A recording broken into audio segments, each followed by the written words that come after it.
Hello, everyone. You are listening to the C Squared podcast with Corey, Curtis, and our supervisor, Greg, because we cannot be left unattended.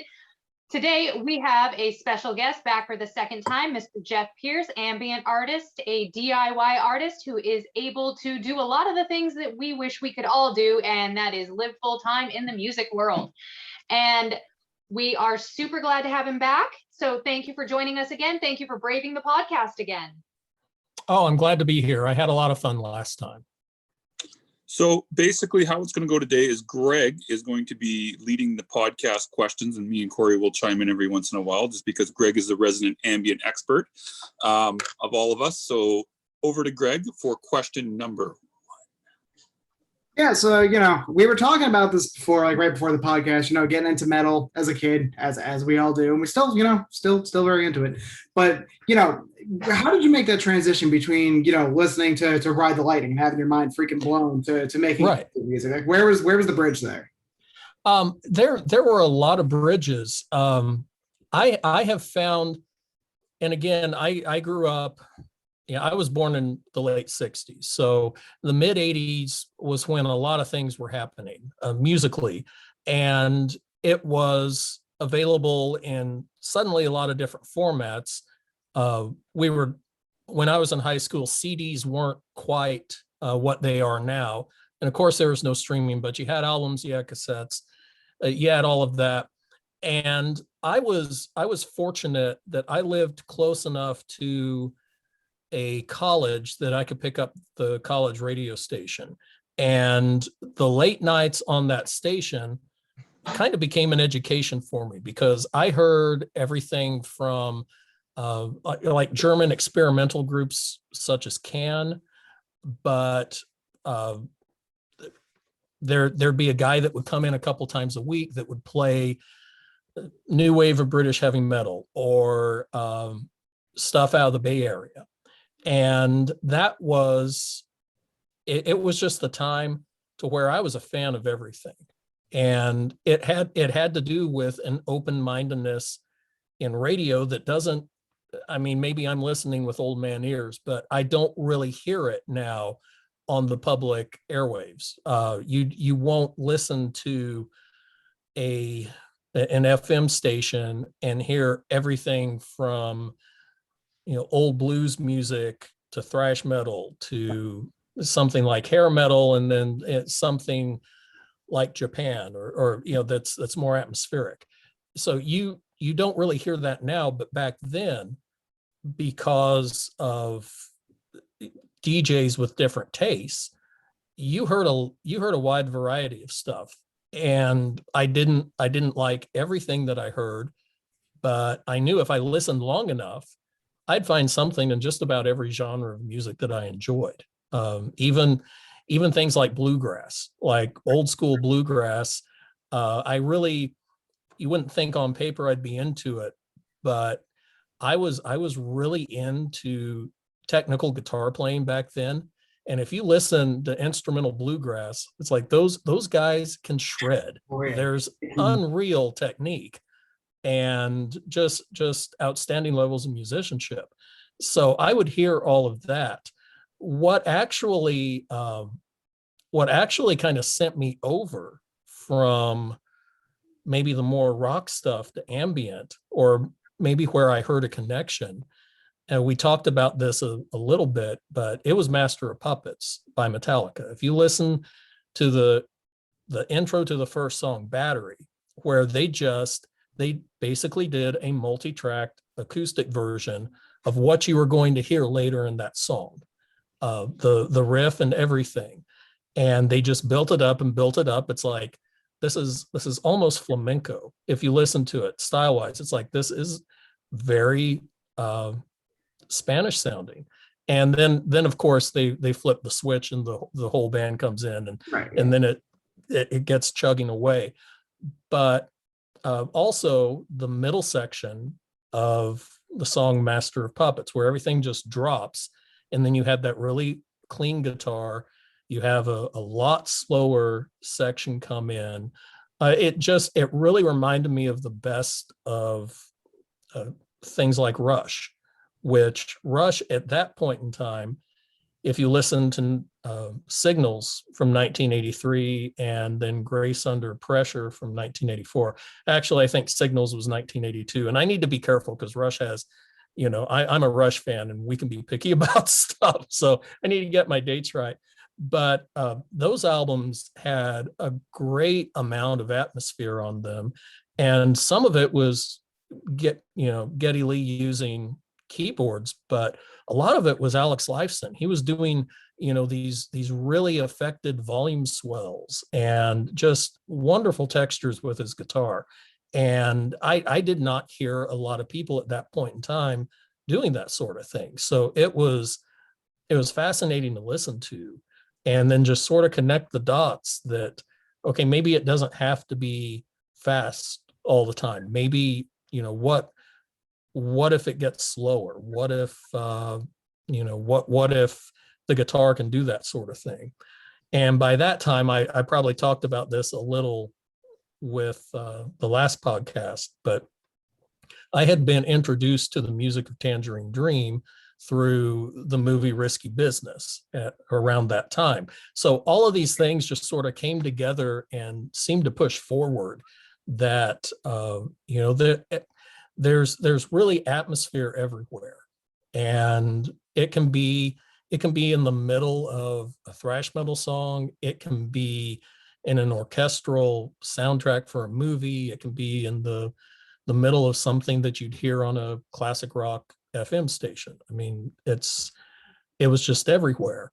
And once I kind of developed my ears for that, it became a bit of an obsession with me. It's like, okay, where is the space in what I'm listening? And I kind of began to crave it, and not just in the rock stuff, but everything else. Where is, what kind of atmosphere is this, and what kind of emotion is being chased after or pursued by the person creating this? Those were all questions that I asked myself, and I still do often when I'm listening to music.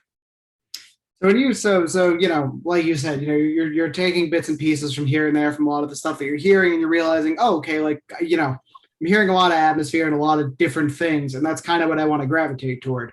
So when you first started making, sort of atmospheric ambient music, how did that go? Did you kind of get it right off the bat, or was it a lot of trial and error for you? Well, it was, looking back, I think I got it a little better than I thought I did at the time, because at the time I was comparing the stuff I did with one guitar and one little delay pedal to the likes of Brian Eno, and at that point you're gonna, I don't care who you are, it's not gonna sound great if those are the only tools in your toolbox, because Brian Eno easily admits that he likes to turn everything up to 11 and plug a keyboard in and see what happens, not necessarily because something has to sound big, but because he wants to come up with possibilities that he'd never thought of before, whether it be in the effects that he uses, or just adding a randomization element like a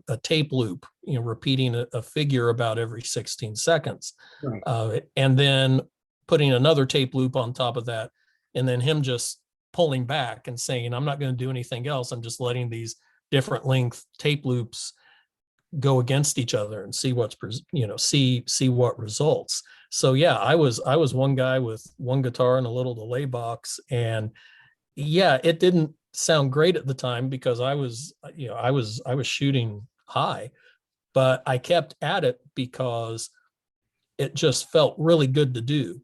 And actually having those limitations at the time turned out to be the best lesson that I could have been given as far as musicianship goes, because when you don't have that many options, you have to make the best of the options that you have. So you have to find the strengths in there and go from it.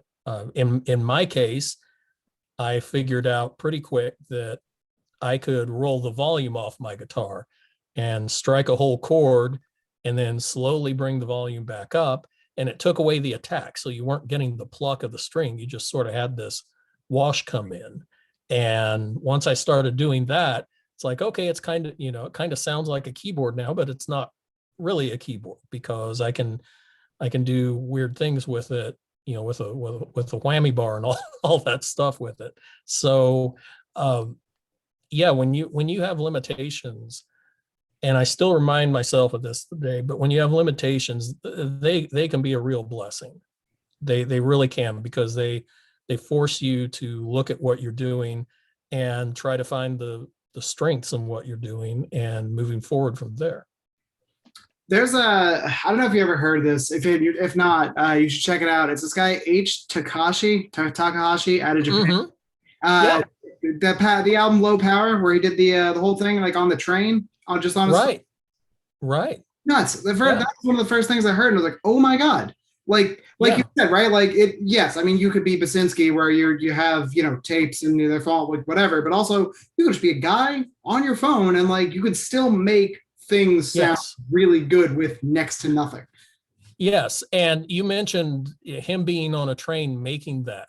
Do not for 1 minute think that environment did not influence what he was doing musically, because anyone doing that sort of thing, what they are experiencing in the moment is going to get into the music, whether consciously or subconsciously.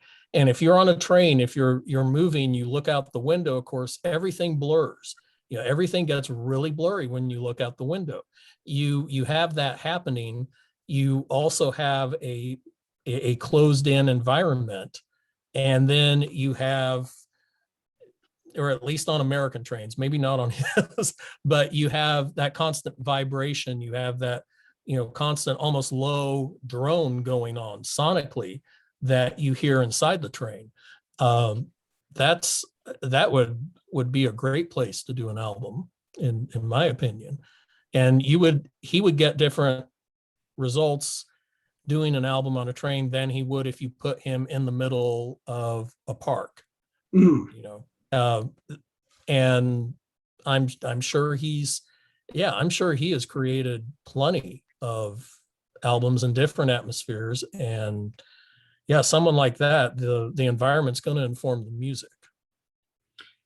Yeah, I mean, it's incredible. It really is. And I think one of the freeing things that I found about, this type of music just overall is you're able to do a lot of really interesting stuff that you probably wouldn't be able to normally do if you were concerned about performing this live in any I guess sort of, like traditional instrumentation capacity, so I think it's, yes, you made this album on your phone. Like, he's probably has no intention of, performing this, no intention of doing anything like that. It's just like, this was just a snapshot of this specific time, and that was it. Right. That's so cool. And that's a great thing to have happen too. And now, having said that, almost all the music I do is performed live, and I record it to the computer.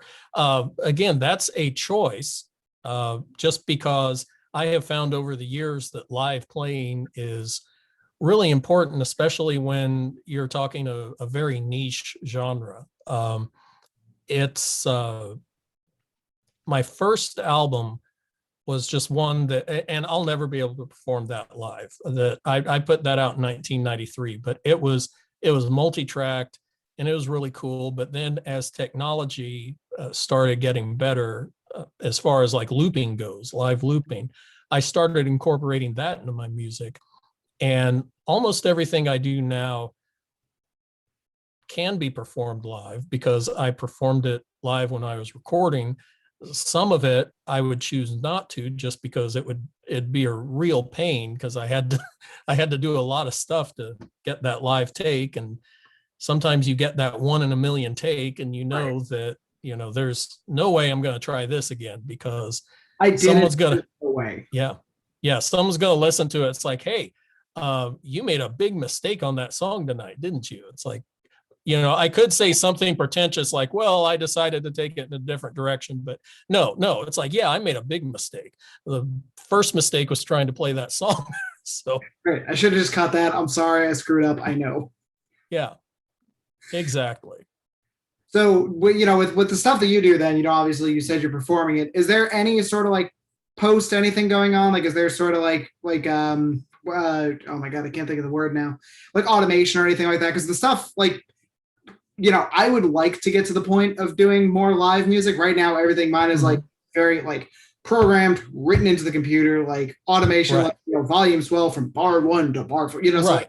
it's extremely, precise, automated, things like that. Do you do any sort of automation or?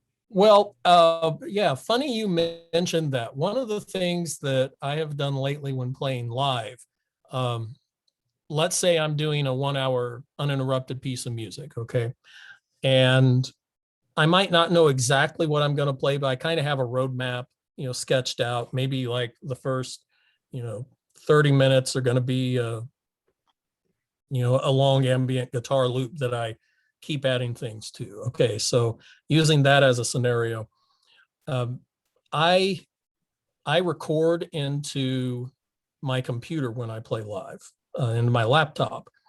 So inside my digital audio workstation, it's like I'll have track 1, the one that I want to go for 30 minutes, and I will actually draw a very slow volume fade starting at about 28 minutes, let's say, to 30 minutes, and to where it'll be completely faded out. So I can improvise all I want, but no matter what I do at 28 minutes, it's going to start fading out. And then I'll have something else come in to help me make the transition. It's almost always a nature sound. I do a lot of field recordings. So, let's say as the music is starting to fade out in the multi-track, I've got another track inside my digital audio workstation that slowly starts to fade in, which is rain. So that comes up as the music is fading down. And then there's, a nice little minute or so where there's just rain. And that gives me a chance to switch to a different track and go on with the rest of what I'm playing, which, the next track with my guitar stuff, it'll have a different texture. It'll have something else, but it'll have the same kind of limitation set on it, which is at about 20 minutes after I play this next portion of the concert, it will start to fade out. And maybe another transition will fade in, another nature sound, birds or whatever. I have found that in a concert environment, that really seems to go over better than me playing a song and then stopping.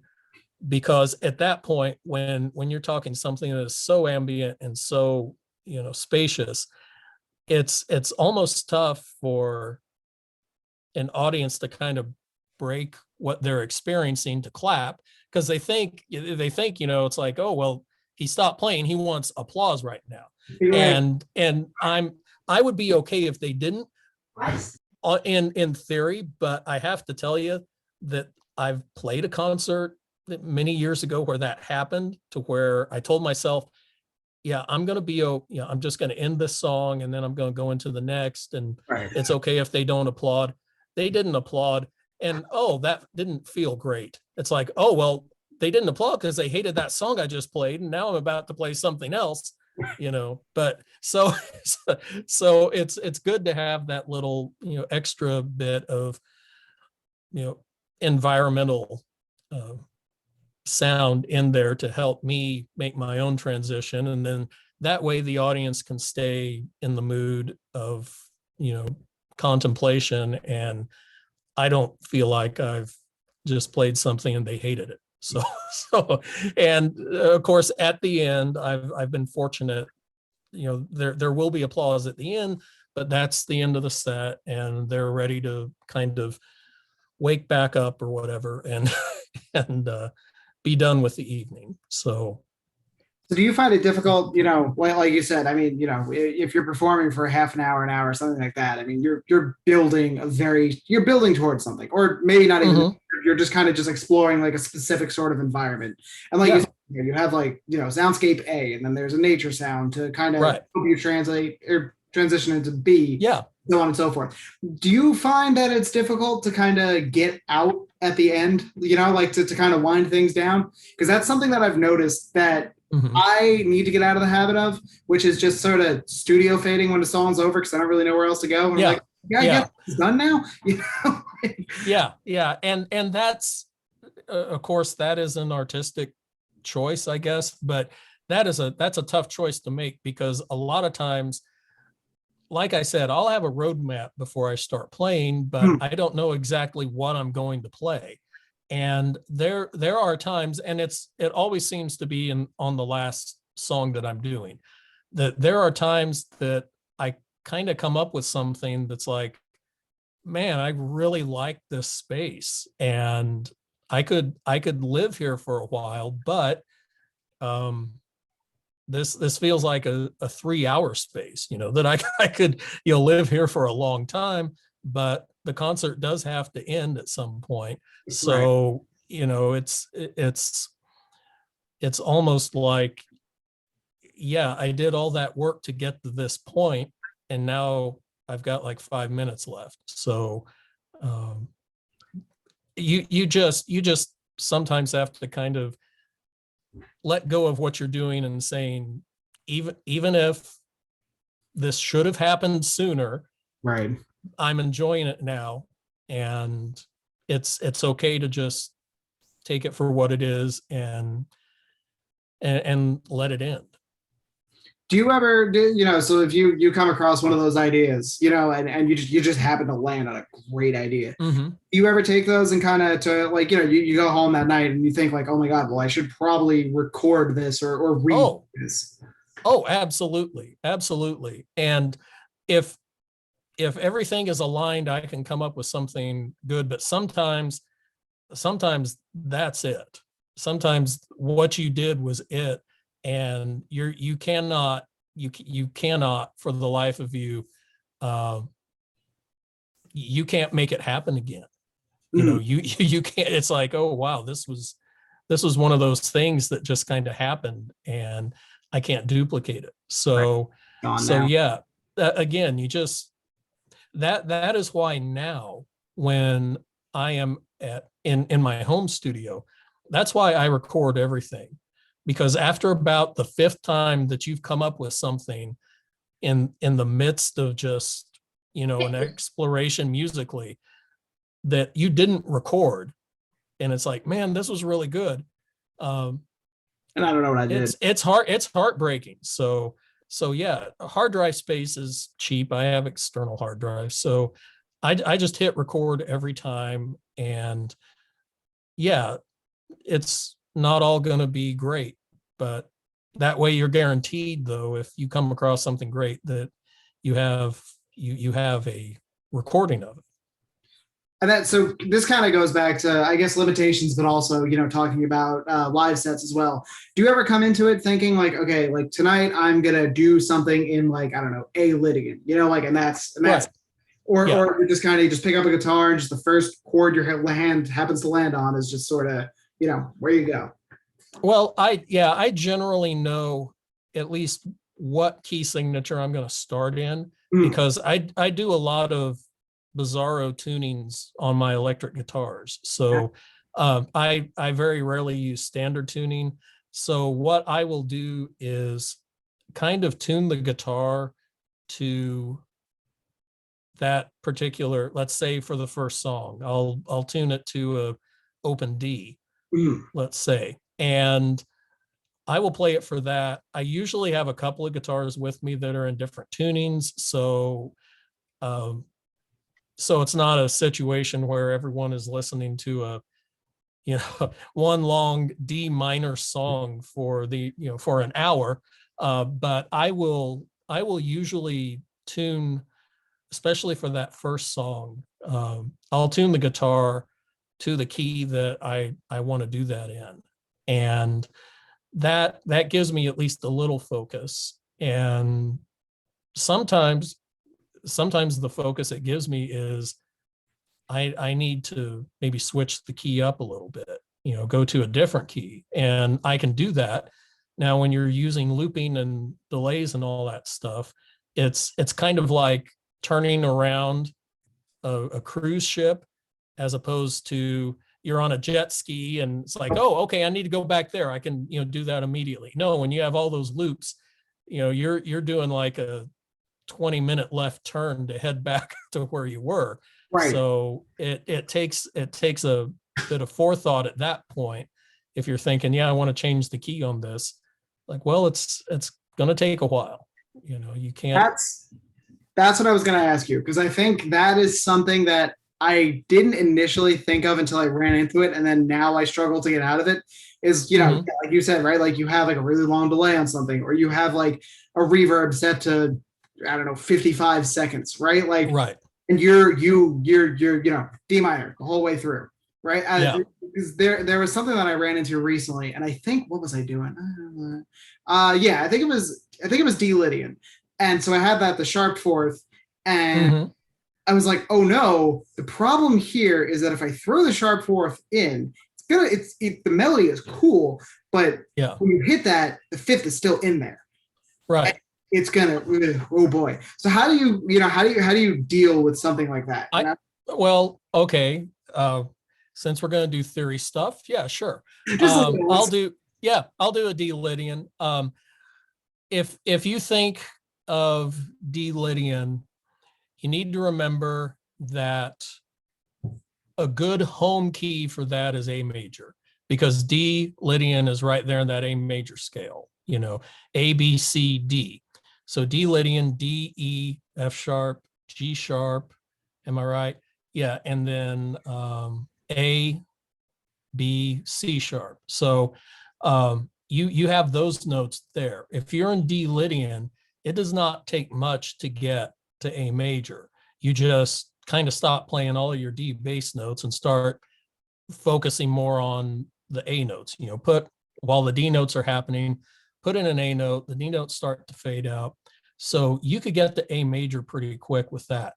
When you're at A major, then the world's kind of your oyster at that point. You could move everything down a step to G major without too much trouble, as long as you don't have that G sharp hanging around. Right. And yeah, that's probably how I would approach that. And shoot, if I were doing that, yeah, I'd go from D Lydian. I'd just focus on the home that it's from. It could be A major, it could be F sharp minor. That would be very easy to do as well, to go from D Lydian to like an overall F sharp minor chord. And then from there, you can go many places. So yeah, that's something that I did a lot of theory when I was in college. I didn't study music in college, but I did a lot of independent study of music and all of that. And I was in our college's jazz ensemble, so I knew about reharmonizing chords and different modes. But that was one of those things that's kind of in the back of my mind that I whip out if I'm ever in a mess like you described, where if you're rolling around in D Lydian, it's like, well, I need to get out of this because it's not doing anything for me. So that, you look for an exit door at that point. That's probably the one I would take. That's interesting. Because I think, because one of my questions was going to be, dealing with long tails on reverb and stuff like that. But yeah, I guess if you just think about it from a harmonic perspective of like, okay, if we could just keep all of our intervals nice and constant, or like, kind of get into a spot where I could just start stacking fifths or fourths or something like that. It's going to be really nice. But yeah, if we start in like, oh, hey, and then there's a minor second in there, like, yikes. Yeah. Oh, yeah. Yeah. That's the minor second is a tough one. I won't lie with you on that. But there is one song I did, gosh, maybe back in 1998, to where I was in E minor and I accidentally threw in an F natural. Well, guess what? Suddenly E minor, instead of being its own thing, it was just the third chord in a C major scale at that point. So I put in that F. It's like, okay, well, I'm going to kind of turn this into a C major thing, and the F is a nice suspended fourth. So guess what? You weren't listening to an E minor song all this time. You were listening to something that was more A minor or C major. And it made me feel clever for a few minutes. And until to this day, when I listen back to it, it's like, oh man, that was a mistake. That was a mistake. But like with anything, it's what you do after that mistake that determines if it is musical or not.